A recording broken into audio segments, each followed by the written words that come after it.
Welcome to the Daily Chronological Bible. My name's Hunter, and we are reading through the Bible in chronological order as a single story.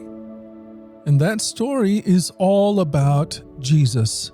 It is a revelation of Him, and He has revealed to us the heart of the Father.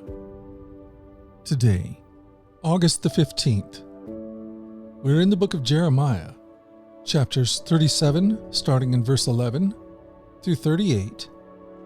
And then we go to Ezekiel chapter 1 through chapter 3, verse 15. We're reading from the New Living Translation. This is the word of the Lord. Jeremiah 37. When the Babylonian army left Jerusalem because of Pharaoh's approaching army, Jeremiah started to leave the city on his way to the territory of Benjamin to claim his share of the property among his relatives there. But as he was walking through the Benjamin gate, a sentry arrested him and said, "You are defecting to the Babylonians." The sentry making the arrest was Irijah, son of Shelemiah, grandson of Hananiah. "That's not true," Jeremiah protested. "I had no intention of doing any such thing." But Irijah wouldn't listen, and he took Jeremiah before the officials. They were furious with Jeremiah and had him flogged and imprisoned in the house of Jonathan the secretary. Jonathan's house had been converted into a prison. Jeremiah was put into a dungeon cell where he remained for many days. Later, King Zedekiah secretly requested that Jeremiah come to the palace, where the king asked him, "Do you have any messages from the Lord?" "Yes, I do," said Jeremiah. "You will be defeated by the king of Babylon." Then Jeremiah asked the king, "What crime have I committed? What have I done against you, your attendants, or the people that I should be imprisoned like this? Where are your prophets now, who told you the king of Babylon would not attack this land? Listen, my lord the king, I beg you, don't send me back to the dungeon in the house of Jonathan the secretary, for I will die there." So King Zedekiah commanded that Jeremiah not be returned to the dungeon. Instead, he was imprisoned in the courtyard of the guard of the royal palace. The king also commanded that Jeremiah be given a loaf of fresh bread every day as long as there was any left in the city. So Jeremiah was put in the palace prison. Jeremiah 38. Now Shephatiah, son of Mattan, Gedaliah, son of Pashur, Jehukal, son of Shelemiah, and Pashur, son of Melchijah, heard what Jeremiah had been telling the people. He had been saying, "This is what the Lord says. Everyone who stays in Jerusalem will die from war, famine, or disease, but those who surrender to the Babylonians will live. Their reward will be life. They will live. The Lord also says, the city of Jerusalem will certainly be handed over to the army of the king of Babylon, who will capture it." So these officials went to the king and said, "Sir, this man must die. That kind of talk will undermine the morale of the few fighting men we have left, as well as that of all the people. This man is a traitor." King Zedekiah agreed. "All right," he said, "do as you like. I can't stop you." So the officials took Jeremiah from his cell and lowered him by ropes into an empty cistern in the prison yard. It belonged to Melchijah, a member of the royal family. There was no water in the cistern, but there was a thick layer of mud at the bottom, and Jeremiah sank down into it. But Ebed-Melech, the Ethiopian, an important court official, heard that Jeremiah was in the cistern. At that time the king was holding court at the Benjamin gate, so Ebed-Melech rushed from the palace to speak with him. "My lord the king," he said, "these men have done a very evil thing in putting Jeremiah the prophet into the cistern. He will soon die of hunger, for almost all the bread in the city is gone." So the king told Ebed-Melech, "Take 30 of my men with you and pull Jeremiah out of the cistern before he dies." So Ebed-Melech took the men with him and went to a room in the palace beneath the treasury, where he found some old rags and discarded clothing. He carried these to the cistern and lowered them to Jeremiah on a rope. Ebed-Melech called down to Jeremiah, "Put these rags under your armpits to protect you from the ropes." Then when Jeremiah was ready, they pulled him out. So Jeremiah returned to the courtyard of the guard, the palace prison, where he remained. One day King Zedekiah sent for Jeremiah and had him brought to the third entrance of the Lord's temple. "I want to ask you something," the king said. and don't try to hide the truth." Jeremiah said, "If I tell you the truth, you will kill me. And if I give you advice, you won't listen to me anyway." So King Zedekiah secretly promised, "As surely as our Lord Creator lives, I will not kill you or hand you over to the men who want you dead." Then Jeremiah said to Zedekiah, "This is what the Lord, the God of heaven's armies, the God of Israel, says. If you surrender to the Babylonian officers, you and your family will live, and the city will not be burned down. But if you refuse to surrender, you will not escape. This city will be handed over to the Babylonians, and they will burn it to the ground. But I am afraid to surrender," the king said, "for the Babylonians may hand me over to the Judeans who have defected to them, and who knows what they will do to me." Jeremiah replied, "You won't be handed over to them if you choose to obey the Lord. Your life will be spared, and all will go well for you. But if you refuse to surrender, this is what the Lord has revealed to me. All the women left in your palace will be brought out and given to the officers of the Babylonian army. Then the women will taunt you, saying, 'What fine friends you have! They have betrayed and misled you. When your feet sank in the mud, they left you to your fate. All your wives and children will be led to the Babylonians, and you will not escape. You will be seized by the king of Babylon, and this city will be burned down.'" Then Zedekiah said to Jeremiah, "Don't tell anyone you told me this, or you will die. My officials may hear that I spoke to you, and they may say, 'Tell us what you and the king were talking about. If you don't tell us, we will kill you. If this happens, just tell them you begged me not to send you back to Jonathan's dungeon for fear you would die there.'" Sure enough, it wasn't long before the king's officials came to Jeremiah and asked him why the king had called for him. But Jeremiah followed the king's instructions, and they left without finding out the truth. No one had overheard the conversation between Jeremiah and the king, and Jeremiah remained a prisoner in the courtyard of the guard until the day Jerusalem was captured. Ezekiel chapter 1. On July 31st of my 30th year, while I was with the Judean exiles beside the Kebar River in Babylon, the heavens were opened, and I saw visions of God. This happened during the 5th year of King Jehoiachin's captivity. The Lord gave this message to Ezekiel, son of Buzi, a priest, beside the Kebar River in the land of the Babylonians, and he felt the hand of the Lord take hold of him. As I looked, I saw a great storm coming from the north, driving before a huge cloud that flashed with lightning and shone with brilliant light.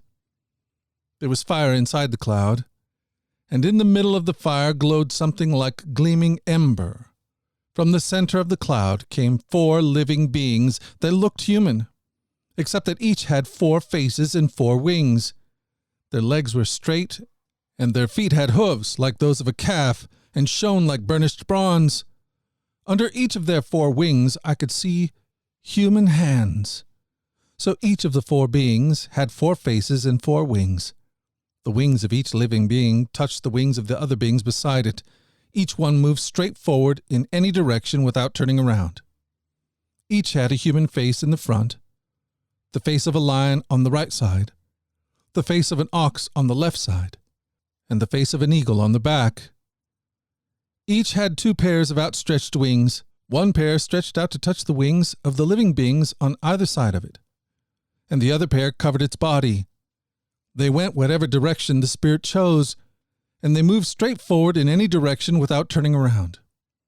The living beings looked like bright coals of fire or brilliant torches, and lightning seemed to flash back and forth among them. And the living beings darted to and fro like flashes of lightning. As I looked at these beings, I saw 4 wheels touching the ground beside them. 1 wheel belonged to each. The wheels sparkled as if made of beryl. All 4 wheels looked alike and were made the same. Each wheel had a second wheel turning crosswise within it. The beings could move in any of the 4 directions they faced without turning as they moved. The rims of the 4 wheels were tall and frightening, and they were covered with eyes all around. When the living beings moved, the wheels moved with them. When they flew upward, the wheels went up too. The spirit of the living beings was in the wheels. So wherever the Spirit went, the wheels and the living beings also went. When the beings moved, the wheels moved. When the beings stopped, the wheels stopped. When the beings flew upward, the wheels rose up, for the spirit of the living beings was in the wheels. Spread above them was a surface like the sky, glittering like crystal. Beneath this surface, the wings of each living being stretched out to touch the other's wings, and each had 2 wings covering its body. As they flew, their wings sounded to me like waves crashing against the shore, or like the voice of the Almighty, or like the shouting of a mighty army. When they stopped, they let down their wings. As they stood with wings lowered, a voice spoke from beyond the crystal surface above them. Above this surface was something that looked like a throne, made of blue lapis lazuli, and on this throne, high above, was a figure whose appearance resembled a man. From what appeared to be his waist up, he looked like gleaming ember, flickering like fire, and from his waist down, he looked like a burning flame, shining with splendor. All around him was a glowing halo, like a rainbow, shining in the clouds on a rainy day. This is what the glory of the Lord looked like to me. When I saw it, I fell face down on the ground, and I heard someone's voice speaking to me. Ezekiel 2. "Stand up, Son of Man," said the voice. "I want to speak with you." The Spirit came into me as he spoke, and he set me on my feet. I listened carefully to his words. "Son of man," he said, "I am sending you to the nation of Israel, a rebellious nation that has rebelled against me. They and their ancestors have been rebelling against me to this very day. They are a stubborn, hard-hearted people, but I am sending you to say to them, 'This is what the sovereign Lord says,' and whether they listen or refuse to listen, for remember, they are rebels, at least they will know. They have had a prophet among them. Son of man, do not fear them or their words. Don't be afraid, even though their threats surround you like nettles and briars and stinging scorpions. Do not be dismayed by their dark scowls, even though they are rebels. You must give them my messages, whether they listen or not. But they won't listen, for they are completely rebellious. Son of man, listen to what I say to you. Do not join them in their rebellion. Open your mouth and eat what I give you." Then I looked, and I saw a hand reaching out to me. It held a scroll, which he unrolled, and I saw that both sides were covered with funeral songs, words of sorrow, and pronouncements of doom. Ezekiel 3. The voice said to me, "Son of man, eat what I am giving you. Eat this scroll. Then go and give its message to the people of Israel." So I opened my mouth, and he fed me the scroll. "Fill your stomach with this," he said. And when I ate it, it tasted as sweet as honey in my mouth. Then he said to me, "Son of man, go to the people of Israel and give them my messages. I'm not sending you to a foreign people whose language you cannot understand. No, I'm not sending you to people with strange and difficult speech. If I did, they would listen. But the people of Israel won't listen to you any more than they listen to me, for the whole lot of them are hard-hearted and stubborn. But look, I've made you as obstinate and hard-hearted as they are. I've made your forehead as hard as the hardest rock, so don't be afraid of them or fear their angry looks, even though they are rebels." Then he added, "Son of man, let all my words sink deep into your own heart first. Listen to them carefully for yourself. Then go to your people in exile and say to them, 'This is what the sovereign Lord says.' Do this whether they listen to you or not." Then the Spirit lifted me up, and I heard a loud rumbling behind me. "May the glory of the Lord be praised in his place." And it was the sound of the wings of the living beings as they brushed against each other, and the rumbling of their wheels beneath them. The Spirit lifted me up and took me away. I went in bitterness and turmoil, but the Lord's hold on me was strong.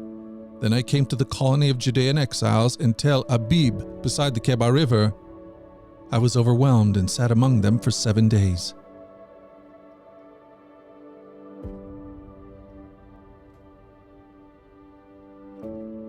Thank you for joining us at the Daily Chronological Bible. You can find the specifics of our reading plan in the 1-year Chronological Bible published by Tyndale Press. And discover more about our other podcasts at dailyradiobible.com, where people from all around the world come to join us in this journey through the Scriptures, where we allow the Scriptures to point us to the God who is love, the God revealed to us fully in Jesus. Again, that website is dailyradiobible.com. Subscribe or follow wherever you get your podcast. Until tomorrow, let's go forward in God's joy. Let's let His joy be our strength. And let us always remember this, that you are loved. No doubt about it. Alrighty, I'll talk to you again tomorrow.